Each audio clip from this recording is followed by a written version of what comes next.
giveaway at the end of today's episode. But first, a word from our enthusiastic woman, CEO, Verbena Wackenfield. Hello. I'm thrilled to bestow my latest discovery upon you. Last summer, during a weekend walk to northwestern Minnesota, I decided to attend Catfish Days on the banks of the Red River of the North. While enjoying beans on the bank, Chili Festival, I became aware of a magical sound that spoke directly to my soul. It was the musical stylings of three gentlemen, a musical trio known as the Cousin Brothers. Their music was like a conversation between angels. Angels who happened to play the harmonica. I immediately implored them to join the Enthusiastic Woman Network, even though they are neither women nor particularly enthusiastic. To my joy, they agreed. The Cousin Brothers will now bring musical inspiration to our viewers, and today you can purchase their debut album, East Side Light, released on the new Enthusiastic Woman record label. Don't hesitate, ladies. All enthusiastic women need Cousin Brothers in their lives. Brought to you by Enthusiastic Women Online, we birth success. I need a cousin brother. Can you feel that? The refrain right there? I'm going to put this on repeat on my playlist. It just really brings back that homegrown feeling. So calming. Cousin brothers are homegrown. They are homegrown. Of course they are. All right, now it's time to move on to Did You See This? Did you see this? Where we bring up something that we saw out there in the wild. And this one, another thing that we were kind of going, when is this going to go away? And finally it did. So Victoria's Secrets, right, Samantha? Yep, absolutely. Okay. Right. So the short of it is that Victoria's Secret has canceled their fashion runway show. Correct. So I just want to take a second, unpack Victoria's Secret just a little bit before we get into this. Okay. So they were founded in 1977 by a California guy named Ron Raymond. Okay.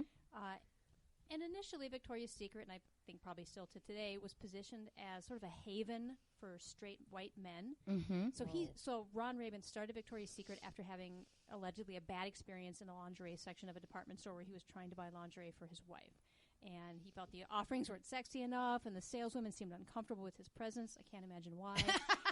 And so he wanted to make a place, he said, where men could buy provocative, elaborate garments for their wives or girlfriends. And so he opened the first store with some financial help from his friends and family. Right. And so this was a company that was made by and for the male gaze. Correct. Right? The white, straight male gaze that wants to look at thin, white, straight women. Yep. In provocative outfits. In provocative outfits. And outfits. their decision, their version of what a provocative outfit counts 100%. Right. Mm-hmm. And they've, over time they've said there's, quote, no room for plus-sized or transgendered models on the runway. Right. And their stores actually look like, I would say, old-timey brothels. Yeah.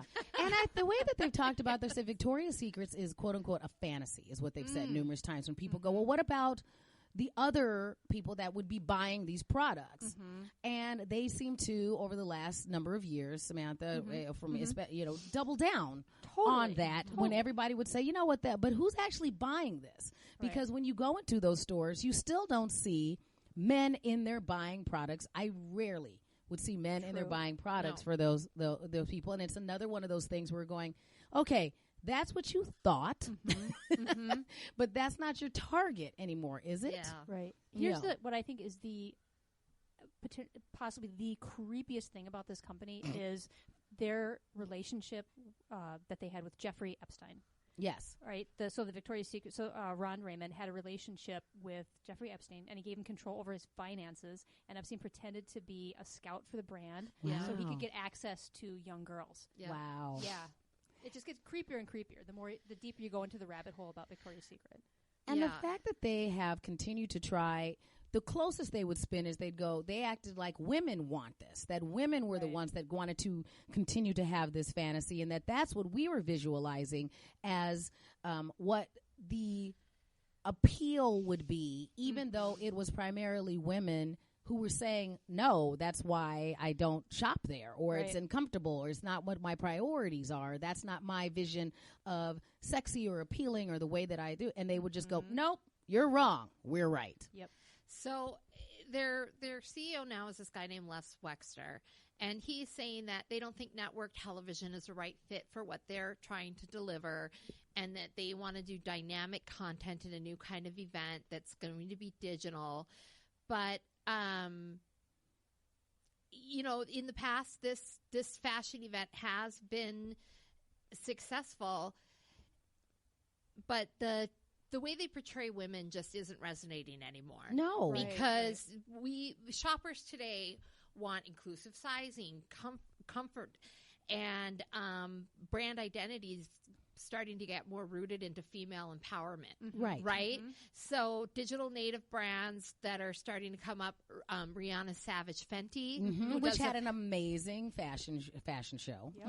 And a lot of other bra startups that have very inclusive sizing, and the lingerie customers care way more about comfort and fit than sexiness when it comes to their buying decisions. But I think that according to these reports, and the Victoria's Secret's fashion show and Victoria's Secret is no longer being seen as an arbiter of sexiness that it once was. But I also think that what we've done is that we have started to reframe what sexy looks like. And we've been saying that sexy does not just include this particular archetype. It includes a lot of the positivity and the attitude of the person who is attempting to be sexy. So you know, it's really kind of one of those feel sexy and you'll be sexy. So if you are in an outfit that you feel uncomfortable for, you are going to act uncomfortable, and you're not going to be sexy no matter whether that outfit is quote unquote historically sexy. So I think that we have really spent a lot of time redesigning. Like if you look at Rihanna's line, which was like an amazing thing, they had all these different body types, but part of what made a lot of these different people sexy was because of the way they were able to carry themselves, because they clearly were owning wherever they were, whoever they were in that particular frame. And so I think that it's the same thing as when we have this old schooly, if you're a Victoria's Secrets and you're so rooted in whatever that historical context is, there's a reason why the Fredericks, the Hollywoods, and the Victoria's Secrets and the things are slowly dwindling and dying, because I think we're changing what sexy looks like. You know, where some people go, you know what, I really like a fit woman in boy shorts. I think that culture has changed, you know, as to what you want it to look like. Like, even if you look at fashion, the way that, you know, when we talk a lot about generationally, like the way that the Gen Zs and the Gen Xers, the millennials think about form and fashion changes. Right. So if you're a millennial and you're a younger woman and you're wearing all of these mom jeans and these other things, and we have the Billie Eilish of the world of the Gen Z, the Gen Zs that are wearing all of the clothing at one time. Yep. Is that really the fashion? I mean, even the young men don't seem to be continuing this particular construct. I don't see it, you know? Yeah, it's definitely a different, I mean, there's just all sorts of things online that talk about it. It's in the age of Me Too. It's lost its appeal. Yep. The company always stands by when they've been called to bring in more diversity, whether it be racial diversity, gender diversity, size diversity, and they say that they won't bring in either transsexuals or plus size model in the show because they don't sell. They'll say, why not? Because the show's a fantasy. A fantasy, right. Yeah. Mm-hmm. But whose fantasy? Correct. Right. Yeah. Whose fantasy and what are they talking about? Right. And I'm actually, one of my opinions about them canceling it is sort of interesting, because I think they would rather cancel this than to change. Correct. Right. You know, and I was showing you Fabletics, which is Kate Hudson's brand. Right. Which traditionally has always just pretty much shown Kate Hudson or women that look just like her. Yes.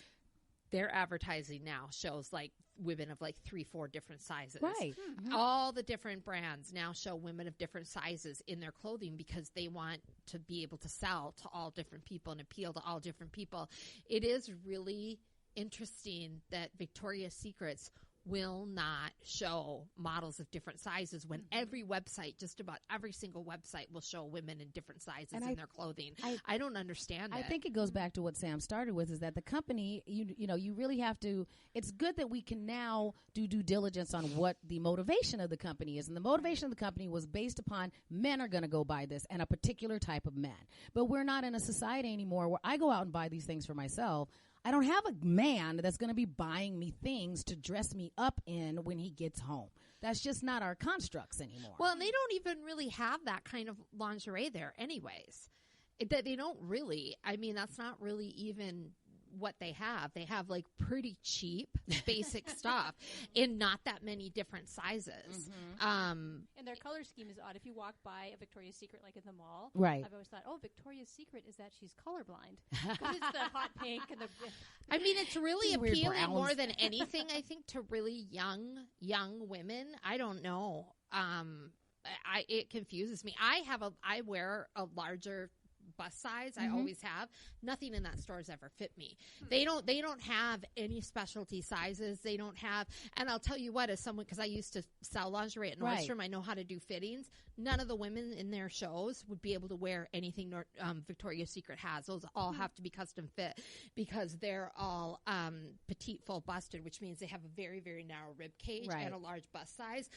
Victoria's Secret doesn't even make lingerie for those women. And I know I'm not necessarily their target audience anyway, but when I was that size, it still didn't appeal to me when I would go in there, because I remember going, well, this is where I'm supposed to go. And then for a while they were trying to slightly rebrand in that they were saying this is where you get better fittings and you get better service. You don't. And that's what I'm saying. They don't know how to fit. That's exactly what I felt like. They have to slam all the women into like a very few sizes that they have, and they're not for most women. And that's what I felt like. I was like, okay, maybe I'm doing it wrong because nobody ever has actually measured me. So I said, okay, I'll go to Victoria's Secrets, and they were completely they don't. I thought there would be better customer service, and there wasn't. And I'm like, okay, then why would I come here? Because their model's built on having a lot of stores everywhere with very few sizes, as opposed to the specialty stores, which have a few stores with lots of inventory in one place. Well, I do think that it's okay that, like, a lot of things, like we've talked before about pageants and whether that pageant mentality is slowly fading out, and how the pageant serves a purpose at a certain point. And I don't think that, even though I do find the initial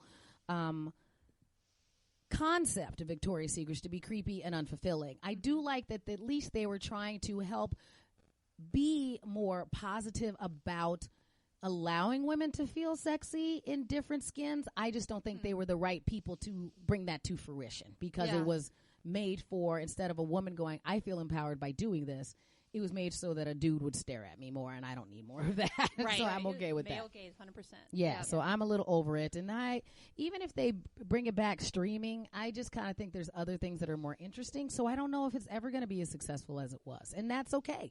You know, there's lots of things that change and morph over time, and we can let them go.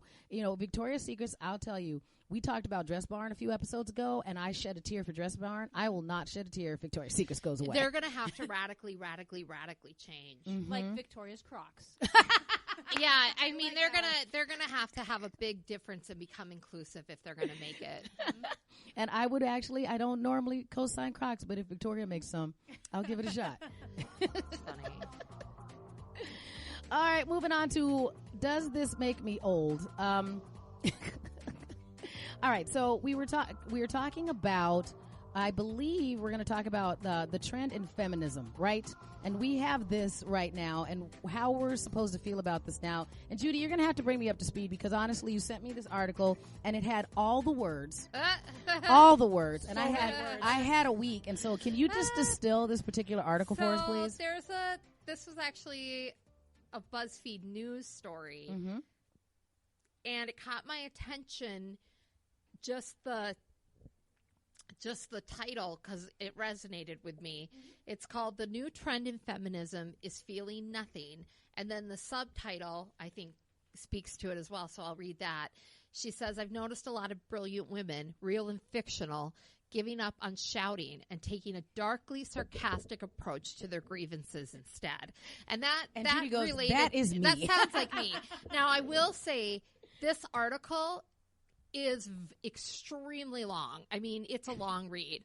And it goes into... It's a Sunday morning, get a cup of tea, sit down. It goes into lots of different things. So I'm going to keep it kind of at the very top level and just talk about, at the surface level, what I related to and what I think is going on with this. Okay. So at the very beginning, she talks about a tweet that she read and how she screenshotted it. And what the tweet said was,